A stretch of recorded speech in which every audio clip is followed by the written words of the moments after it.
Ce webinaire va porter sur l'adaptation automatique de vos flux de facturation au format qui est attendu par les grandes plateformes et les impacts que cela peut avoir sur l'ensemble de vos flux de trésorerie. Donc, moi, c'est Maxime Alexandre. Je suis solution consultante chez Simtrax depuis aujourd'hui un petit peu plus d'un an. Au niveau du sommaire, dans un premier temps, je vais rapidement présenter notre entreprise Simtrax. On va ensuite s'intéresser aux différentes plateformes internationales. C'est le sujet du webinaire. Et j'aborderai ensuite le fonctionnement de notre solution. Je ne vais pas être en mesure de faire une démo à proprement parler, comme on fait habituellement, car les conditions ne sont pas optimales. Et il faudrait que je me connecte en VPN et puis ça risque d'être moins stable au niveau du réseau, étant donné que je suis chez moi. Donc, j'expliquerai les mécanismes en prenant appui directement sur des schémas de process. Je vous parlerai ensuite des avantages qui sont liés à la facturation électronique.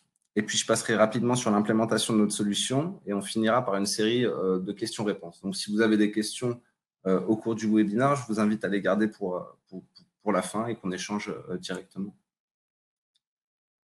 Alors, je regardais les messages qu'on envoie.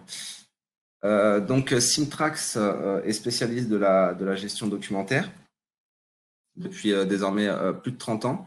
On a 3000 clients qui sont vraiment issus de tout secteur confondu. On n'a pas de secteur spécifique, on va travailler à partir de documents sortants, donc peu importe le secteur, il y a toujours des problématiques documentaires.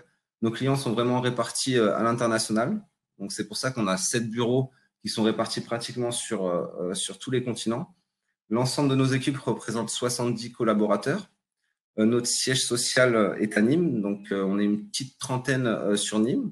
La particularité, c'est qu'on a nos équipes de développement qui sont directement en France et non pas en Inde, donc ça nous donne une certaine flexibilité quant à la création de nouvelles fonctionnalités. Si on a une problématique client qui remonte, on va être capable de discuter directement avec nos équipes de développement et puis on fait assez fréquemment évoluer le produit quand ça s'avère logique et qu'il y a une réelle utilité. Donc, pour finir, on a 3 partenariats majeurs avec Microsoft, SAP et IBM.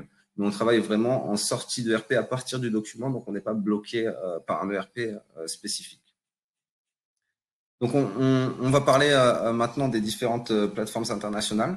Donc, on va commencer par celle que vous connaissez sûrement le plus. Je ne sais pas si vous avez de la facturation publique, mais c'est Chorus Pro. Donc, pour le contexte, c'est une plateforme qui a été mise en place par l'État dès 2017, qui concerne la facturation spécifique du service public. Donc, l'État a rendu obligatoire la facturation du service public via cette plateforme, avec un calendrier progressif d'adoption en fonction de la taille des entreprises. Donc, ça a démarré en 2017 et ça s'est terminé au 1er janvier 2021, tout récemment, avec les plus petites entreprises. Donc, à ce jour, l'ensemble de la facturation qui est à destination du secteur public en France doit obligatoirement passer par la plateforme Chorus Pro. Donc, pour les plus petites volumétries, on a évalué ça à peu près à moins d'une cinquantaine de documents par mois. Il va falloir privilégier un dépôt manuel directement sur la plateforme Chorus Pro. Après, pour les plus grosses volumétries, un dépôt automatique via API, EDI devient vraiment nécessaire. Donc, nous, on a une solution qu'on a développée en API qui permet d'adapter votre flux de facturation, peu importe le type de flux de facturation que vous pouvez avoir, qu'il y ait des sorties en PDF, en TXT. On va adapter, récupérer ce flux de facturation et le transformer au format XML type qui est attendu par Chorus Pro. Donc, on a également développé une plateforme de consultation qui permet tout simplement de gérer les échanges avec Chorus Pro. Excusez-moi, je vois qu'il y a encore quelques messages. On va passer maintenant sur PayPal. Donc, PayPal, c'est pas proprement parler une plateforme de facturation. Donc, déjà, l'acronyme PayPal tient pour Pan-European Public Procurement Online. Donc, on va rester sur l'acronyme qui est quand même plus facile à prononcer. Donc, c'est pas une plateforme, c'est un réseau où plusieurs formats standards proposés permettent des échanges électroniques entre les pays européens, entre les différentes sociétés qui appartiennent à ces pays européens. Donc, PayPal est utilisé pour échanger des fichiers normalisés, tels que les factures électroniques, les commandes, les catalogues et les fiches produits, ou encore différents messages structurés, tout simplement. Donc, l'objectif, c'est vraiment de standardiser les échanges inter-entreprises. Donc, initialement, c'était plutôt prévu pour un contexte B2B. Donc, en tant qu'entreprise, l'utilisation de PayPal doit vous permettre d'obtenir toute la flexibilité qui pourrait être nécessaire pour développer vos activités à l'international, du moins en Europe, avec l'ensemble de vos partenaires commerciaux. Excusez-moi. Mais le réseau PayPal se renforce en Europe réellement et les marchés publics passent maintenant par ce réseau dans des pays comme le Royaume-Uni, la Norvège, le Danemark ou encore la Belgique. Donc justement, la Belgique, ça me permet de faire la transition sur une troisième plateforme. On fait un petit peu le tour avant de passer sur les processus pour que vous ayez une idée globale. Donc, Mercurius, c'est une plateforme publique donc belge, on peut comparer à Chorus Pro, permettant aux fournisseurs d'envoyer leurs factures au bon format et au bon destinataire. Donc actuellement, elle regroupe toutes les factures électroniques destinées aux autorités flamandes et fédérales. À l'avenir, les autorités locales et régionales pourront également recevoir leurs factures directement via cette plateforme Mercurius. Donc, depuis le 1er janvier 2017, la facturation électronique est obligatoire pour tous les fournisseurs des autorités flamandes et fédérales. Donc, cette mesure doit aider les autorités à numériser leur processus de facturation interne et ce faisant, à payer à temps et correctement leurs fournisseurs. Donc, c'est les mêmes mécanismes qui ont été repris pour Chorus Pro. Les entreprises sont ainsi incitées à utiliser le plus possible la facturation électronique. Donc, Mercurius, contrairement à Chorus Pro, s'appuie sur la technologie PayPal. C'est pour ça que j'ai mis le logo directement sur le slide. Donc, pour permettre la transition des factures sous un format standard qui est spécifique à PayPal et qui transite via le réseau PayPal. Donc, avec la plateforme Mercurius, chaque fournisseur dispose d'une méthode de transmission facile de ses factures. Les autorités belges anticipent tout simplement les mesures de la Commission européenne qui veut faire de l'e-facture, de la facture électronique, le moyen de facturation standard afin de réduire l'utilisation du papier. Et puis, c'est également un moyen de maximiser vos flux de trésorerie parce que les délais de paiement avec les fonctionnements classiques étaient vraiment très longs. Donc là, on est en phase transitoire avec Chorus Pro. On voit bien que les entités publiques commencent à s'y mettre un petit peu. Et à terme, quand tout le monde fonctionnera par ce biais-là, il y aura un meilleur suivi et une plus grosse rapidité dans les délais de paiement.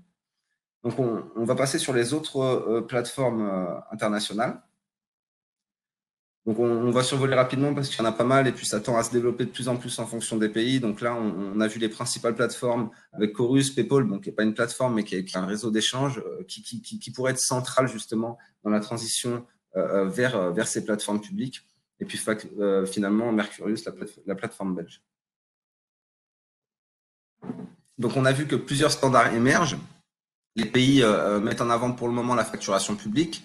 Une tendance nette est prise quant à l'élimination du papier et au transfert électronique de données, donc un peu similaire à l'EDI. D'autres plateformes et obligations émergent dans plusieurs pays. Il n'y a pas que les plateformes, il y a des obligations. On va le voir juste après avec la QR Facture Suisse. Donc, par exemple, il y a AIVA en Espagne qui permet de contrôler la TVA, tout comme GST en Inde. Donc, GST, ça tient pour Good and Service Taxes. Donc, GST en Inde, comme je viens de le dire, permet le contrôle par le gouvernement de la TVA. Donc, pour l'anecdote, ce contrôle systématique devait être mis en place dès avril. Et puis, l'annonce a simplement été faite en janvier 2020. Donc, les délais sont bien plus courts en Inde qu'en France, où on a fait progressivement adopter Chorus Pro sur 4 ans en fonction de la taille des entreprises.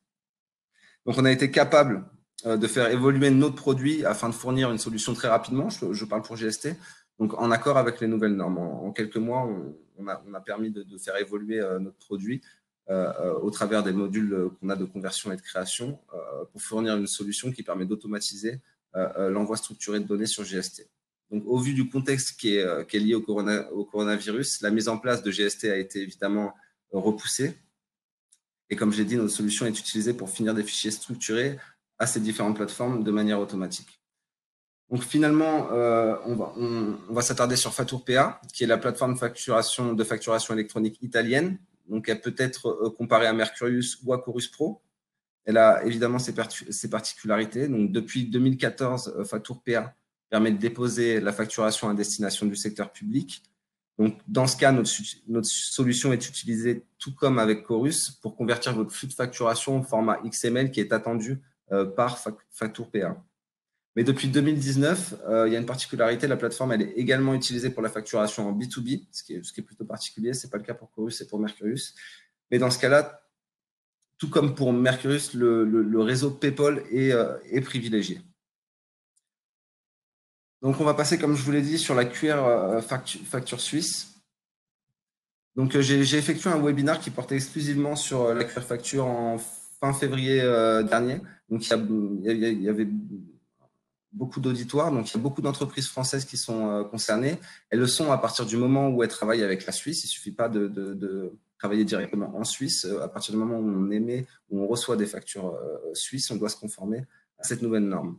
Donc, le QR code contenu dans la QR facture suisse permet d'effectuer des paiements SEPA dans la zone euro. Donc, peu importe la taille des entreprises, toute la facturation suisse est concernée. Donc, à compter du 30 juin, toutes les entreprises devront être capables d'émettre des QR factures. Donc, ça c'était la mesure initiale. Il faudra voir comment ils vont adapter la deadline au vu du contexte, parce que j'imagine que c'est pas la priorité et que des délais supplémentaires vont être accordés. Donc, concrètement, les entreprises doivent être en mesure de créer et de lire des QR factures suisses. Ici, il s'agit tout simplement d'un QR code propre à la facturation électronique, contenant toutes les informations nécessaires à l'automatisation des paiements.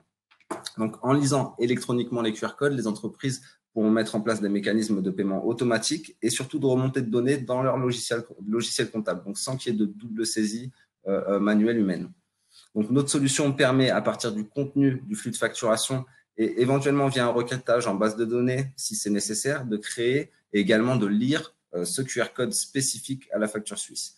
Donc, il est reconnaissable, on ne l'a pas sur le logo, mais il est reconnaissable par la croix qui comporte normalement en son centre. Donc, je vais vous parler un petit peu plus maintenant du positionnement de notre solution. Donc, j'ai fait un schéma vraiment global. Après, on va partir sur des processus un petit peu plus détaillés avec comme exemple Chorus et puis ensuite un cas client auquel j'ai été confronté. Donc, au niveau du fonctionnement de Compleo, notre solution, c'est une solution vraiment on-premise qui est installée chez vous, sur vos serveurs. Donc, on se positionne en sortie de RP. Peu importe le format de votre flux de facturation, vous le voyez, TXT, XML, PDF et bien d'autres. On travaille à partir de CSV chez certains clients. On va être capable de le traiter et ensuite de le convertir automatiquement au format attendu par vos clients. Donc, concrètement parlant, si vous avez un flux de facturation qui est en XML, on va être capable de le traiter et de fournir du PDF pour vos clients finaux, avec par exemple un envoi automatisé par email, une amélioration de la mise en page, et puis si c'est un client suisse, pourquoi pas rajouter le QR code suisse. Donc, c'est vraiment du paramétrage et un scénario à établir en fonction de votre besoin spécifique. Donc, si on prend le cheminement inverse, si votre flux de facturation est en PDF, on va être capable automatiquement de structurer ce flux de facturation au format XML spécifique qui serait attendu par les plateformes, qu'elles soient privées ou publiques. Là, on a parlé de Chorus, on a parlé de Mercurius, mais quelquefois, surtout par exemple dans la grande distribution, des clients vont vous obliger à passer par des grosses plateformes EDI où vous devriez fournir un format XML type. Donc, on va partir sur, comme je l'ai dit, sur le processus qui est lié à Chorus. Je change le slide simplement. Alors, comme je vous l'ai dit, on est en sortie de RP. Là, on a pris SAP IBM parce que ce sont nos partenaires, mais c'est vraiment tout type de RP, étant donné qu'on va travailler vraiment sur le document de sortie. Donc, on va capter votre flux de facturation. Il faut savoir que pour Chorus, il y a un certain nombre d'informations obligatoires, comme le numéro de SIRET, le numéro de service. Donc, on va effectuer quelques vérifications sur ces informations. On va tout simplement s'assurer qu'il y a une cohérence, que le numéro de SIRET existe bien. S'il s'avère qu'il y a une incohérence, on va être capable de mettre en pause la facture dans notre interface de suivi qui a été développée à cet effet et de venir la corriger très rapidement. Donc, on ne va pas y avoir de question de réémission de la facture comme c'est le cas avec Chorus Pro quand on est en manuel. Ensuite, quand on va s'assurer qu'il y a une cohérence dans toutes les informations de la facture, on va la convertir et la transmettre automatiquement à Chorus Pro. Donc, ce qui est intéressant là, c'est qu'il y a une véritable communication qui est établie. Donc, dans notre plateforme, on va être capable de visualiser la facture, de les trier, de les modifier, de les renvoyer, éventuellement d'ajouter des pièces jointes quand elles sont demandées par Chorus. Donc, il y a un réel échange qui est établi. Et puis surtout, on va avoir la remontée du statut qui correspond au traitement de cette facture. Donc, ensuite, en fin de processus, on va être capable, une fois que la facture a été mise en paiement par Chorus, on va être capable d'ajouter des certificats, d'archiver, de notifier la personne concernée quand il y a une mise en paiement, par exemple. On va être capable de remonter le statut de mise en paiement directement dans votre ERP ou de fournir un fichier structuré qui pourrait être absorbé par un de vos applicatifs. Tout simplement. Donc, voilà pour Chorus, ça donne une vision un petit peu plus large des capacités de notre produit. Donc, c'est un scénario qui a été établi pour correspondre vraiment à des besoins qu'on a pu voir chez nos clients au travers de l'utilisation de Chorus qu'il y a eu depuis 2017. Donc là, je voulais parler, comme je vous l'ai dit, d'un cas spécifique client que moi j'ai rencontré. Donc, on est dans un contexte inverse, on est plutôt sur un flux rentrant. Donc, au préalable, avant qu'on utilise Compleo pour ce processus, les fournisseurs envoyaient l'ensemble de leur flux TXT qui était absorbé par Edifarm, que vous voyez en fin de processus, qui est tout simplement une plateforme EDI qui est similaire dans tous les groupes pharmaceutiques. Mais il s'avère qu'en janvier, Edifarm a demandé de fournir un format XML très spécifique, structuré, avec un certain nombre d'informations obligatoires, comme ça peut être le cas pour Chorus. Donc, ce qui a été choisi chez Pharmat, c'est d'utiliser Compleo pour récupérer ce flux TXT, parce que c'était vraiment difficile d'obliger les fournisseurs à fournir un format XML spécifique. Donc, Compleo est venu récupérer ce flux TXT, le transformer, le convertir tout simplement en format XML, tout en s'assurant qu'il n'y ait pas d'erreur et d'incohérence dans les informations qui sont converties. Et ce flux XML est ensuite absorbé par Edifarm. On a fait un petit peu plus parce que précédemment, les comptables avaient toujours ce besoin où en fait, là, on est vraiment dans l'échange de données informatisées et puis il n'y a pas de visualisation à proprement parler de la facture. Donc, ce qu'on est venu faire en complément, c'est reconstruire un PDF d'une facture classique pour que les comptables ou les personnes concernées, les commerciaux, peu importe, aient accès à une facture qui soit plus visuelle. Ça reste compliqué d'ouvrir un XML et puis de se repérer sur les balises. Donc voilà pour les processus. Donc je vous ai parlé d'un processus général, du processus de Chorus qui est un petit peu plus complexe parce qu'on a fait évoluer le produit pour correspondre à des réels besoins métiers. Et puis là, on est sur un besoin spécifique avec Pharmat. Donc c'était surtout pour en venir au fait que Compleo, c'est vraiment une solution modulaire qui a pour cœur l'automatisation. Donc les modules de conversion et de création que vous voyez sur votre droite sont en l'occurrence utilisés pour traiter vos flux de facturation et les adapter aux exigences des plateformes publiques ou encore de vos clients privés, comme je l'ai dit. Le module de création peut être utilisé, entre autres, pour créer, par exemple, le QR code. Il faut voir Compleo vraiment comme une boîte à outils qui va vous permettre d'être plus autonome dans la gestion de vos flux documentaires. Vous garderez une certaine flexibilité. D'autres modules complémentaires autour de l'archivage, de la gestion des impressions, de la validation des documents, de la signature électronique peuvent être greffés à votre automate en fonction des besoins spécifiques qui sont liés à votre organisation. On va créer des scénarios par lesquels transite le document, des scénarios automatiques, vraiment sur mesure en fonction des besoins liés à votre métier. Donc, je vais passer rapidement sur les avantages de la facturation électronique et de notre solution. De notre côté, au niveau de l'intégration, comme je l'ai dit à plusieurs reprises, on fonctionne vraiment sur tout type de facture, sous tout format. On n'a pas de blocage à ce niveau-là. On est capable de s'interfacer avec votre environnement, avec tout type de RP. Donc, on est on-premise. Il nous suffit d'avoir un serveur pour venir installer l'automate. Donc, en parlant d'automate, il y a l'automatisation qui permet surtout, évidemment, la réduction de la charge de travail, qui évite la double saisie, les erreurs. Et surtout, on va être capable de remonter un certain nombre de données dans vos logiciels de facturation. Donc, toute cette automatisation, ça engendre la conformité du document. Donc, grâce au traitement automatique, on va limiter le risque d'erreur qui pourrait être lié au facteur humain. On va avoir la possibilité de créer des circuits de validation. Je vous ai parlé très rapidement de notre module de validation documentaire qui est similaire à un parapheur physique, sauf qu'il est digital. Donc, on va avoir la possibilité de créer des circuits de validation tant pour la réception que pour l'émission des documents, donc qu'on soit sur du flux fournisseur ou du flux client ou sur d'autres types de documents comme des bulletins RH. Il ne faut vraiment pas s'arrêter à la facturation. On est vraiment dans l'ensemble de la gestion documentaire. Donc, on va tout simplement renforcer vos processus documentaires. Là, pour les avantages de la facturation électronique, il va y avoir notamment une réduction des coûts par la charge de travail qui diminue, comme je viens de le dire, mais aussi en évitant les erreurs, ce qui permet de maximiser la productivité. En encourageant la facturation électronique, on va maximiser surtout les flux de trésorerie et minimiser les délais de paiement. Puis finalement, il y a une véritable réactivité et efficacité. Il faut se projeter. On voit bien que les États encouragent de plus en plus l'échange électronique. Et en fonction des volumétries, le ROI peut être vraiment réellement important. l'automatisation des traitements documentaires, ça peut même devenir un avantage compétitif. Si vous fonctionnez avec une facturation électronique et que votre concurrent fonctionne toujours en courrier, vous êtes capable vraiment de réduire vos délais de paiement, de maximiser votre ROI et puis de diminuer la charge de travail pour vos collaborateurs pour qu'ils soient plus concentrés sur des tâches qui sont plus liées au business et moins à l'administration. Donc, voici pour les avantages. Pour finir, je vais vous parler un petit peu de nous. Au niveau de l'implémentation, au niveau de la tarification, donc il y a une partie, nous, pour la tarification, il y a une partie licence qui est liée au logiciel à proprement parler, donc qui donne accès aux différents modules. Il n'y a pas spécialement de notion qui est liée à la volumétrie. Le fonctionnement est basé sur le modèle de souscription avec un coût fixe annuel sans surprise. Il y a pas vous avez accès aux dernières versions. Il n'y aurait pas de frais de migration si vous changez de serveur. Donc, on n'est pas dans un système d'achat avec migration. On est sur un coût fixe annuel qui correspond à une configuration de souscription. Donc, là, on parlait de la partie logicielle. Il y a une partie service donc, qui prend en compte l'installation et le paramétrage de notre solution. Donc, concernant justement les délais de mise en place, on distribue, comme je vous l'ai dit, notre solution on-premise.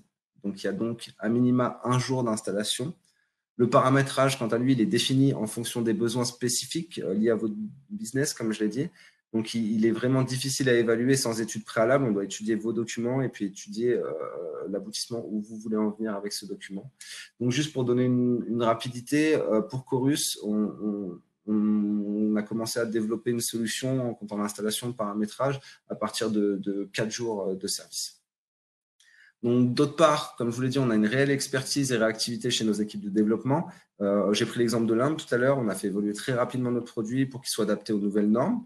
Ça a été le cas notamment avec Chorus. Il y a plusieurs clients qui nous ont dit que ce serait intéressant de rajouter certaines fonctionnalités. On l'a fait très rapidement, comme je pense ça a été le cas chez le client d'un de mes collègues, où il y avait un besoin parce qu'il y avait un flux de facturation qui était déjà déposé sur Chorus. Ils se sont rendus compte que c'était difficile de le faire manuellement, donc ils ont choisi l'automatisation.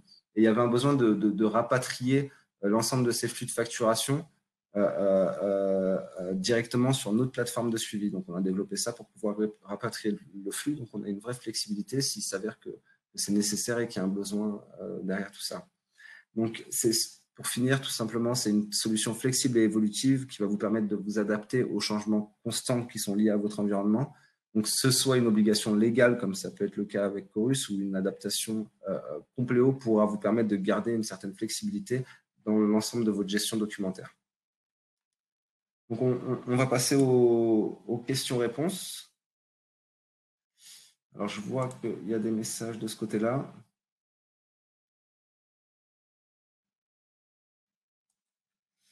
Apparemment, il y a eu un bruit de fond. Je ne vois pas. C'est plutôt silencieux de mon côté. Donc, c'est peut-être un problème avec le micro. J'espère que vous avez pu entendre tout de même. N'hésitez pas, si vous avez des questions, le chat est ouvert. Donc, je vous laisse regarder là nos références sur le PowerPoint que je présente. Il y en a pas mal qu'on n'a pas pu montrer. Pour ce qui est à venir, il y a mon collègue Marc Daman qui va effectuer un webinaire qui porte sur Chorus, mais là plutôt sur les factures de travaux qui concernent plusieurs acteurs. Donc, c'est un webinaire qui va prendre place le 9 avril, il me semble, oui, c'est ça, le 9 avril à 10h. Donc, si vous êtes intéressé, je vous invite à vous inscrire. Et puis au niveau de l'actualité, vous pouvez aller voir directement sur notre site où il y a pas mal de détails sur les fonctionnements de nos solutions et puis notamment sur le blog où on essaye de mettre à jour le plus souvent possible des articles qui sont en cohérence avec les problématiques actuelles. Donc voilà, j'ai l'impression qu'il n'y a pas beaucoup de questions. C'est que j'ai été clair.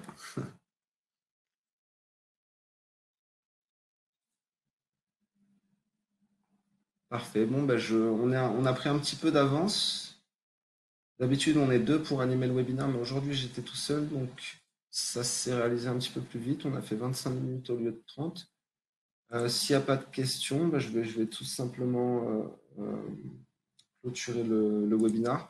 Donc, sachez que je vais vous recontacter hein, pour prendre un petit peu plus d'informations sur votre ressenti sur le webinaire et puis sur les problématiques qui vous ont amené à le visualiser. Donc, si vous avez des problèmes, des problématiques spécifiques liées à Chorus, à PayPal, on va focaliser dessus et rentrer plus en détail. Là, c'était un webinaire assez transversal, assez général pour vous montrer qu'avec un autre produit, on est capable de s'adapter à un certain nombre de particularités qui peuvent être liées à votre environnement. Je vous remercie. Passez une très bonne fin de journée. Au revoir.